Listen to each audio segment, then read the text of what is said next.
Welcome back to Budget by Myra. Assalamualaikum and hi guys. Okay, for this yang first time datang dalam YouTube channel Budget by Myra, I am Humaira and you can call me Myra. So guys, hari ini saya akan buat budget breakdown untuk bulan Mei, pendapatan bulan April. Saya agak berbisik sebab sekarang ni anak-anak tengah tidur. Berbisik sikit, tapi tidak apa. So guys, Alhamdulillah bulan lepas mencapai juga RM2,000 untuk bonus saya. So sebenarnya 2,000 ni bonus dalam 1,800 and 200 lagi my husband bagi. So saya terus masukkan 2,000 sebab hari itu sudah janji yang saya akan macam mana cakap apa? Saya akan pakai RM2,000 tu walaupun bonus tu lebih banyak daripada itu. Ingat ke janji tu?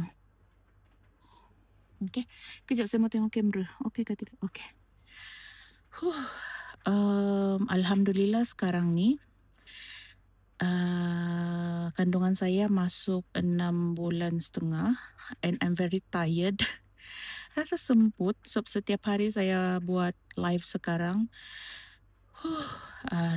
Setiap hari buat live di TikTok and sebab itu juga saya tidak dapat release saya punya budget breakdown seperti biasa, seperti sebelum ni lah. Okay, but it's okay. So now saya akan share dengan you all, which is benda ni please don't judge me. Phone bills ni bukan saya punya sahaja. Di sinilah wifi, di sinilah my mom punya phone bills, which is tinggal bulan ni dan bulan depan lagi mau bayar. Alhamdulillah. And Digi, Shopee sangat-sangat banyak. Tapi ini sebab raya hari tu. Raya hari tu saya beli banyak barang. Tukar perabot. Lepas tu Atomi ada 50 and mengaji 50. So my commitment ialah RM1,242.18. InsyaAllah bulan depan lagi sikit lah. InsyaAllah. Sebab bulan lepas, kalau saya tidak silap, bulan lepas komitmen saya dia 1,000.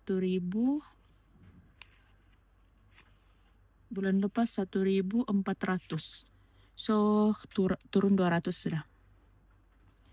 Okay, so variable expenses 500, health 100, vitamin 100 and my spending 300. Jadi tinggal 250 lagi lah. And saving ataupun invest, saving lah, sinking fund semua tu.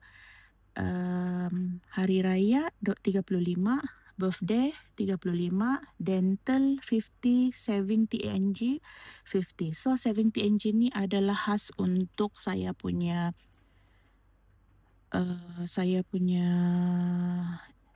cost hospital delivery. So total is 170, balance RM87.82.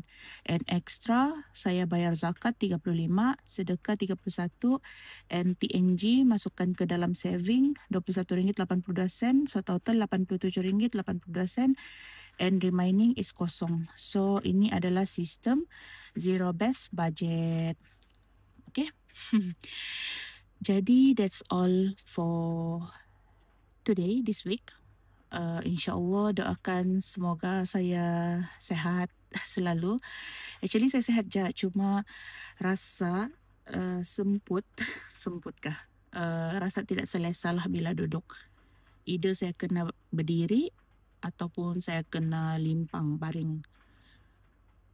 Kalau duduk saya rasa tidak selesa. So yeah. That's all for today. Thank you for watching this video. Please subscribe, like and comment. Assalamualaikum. Bye.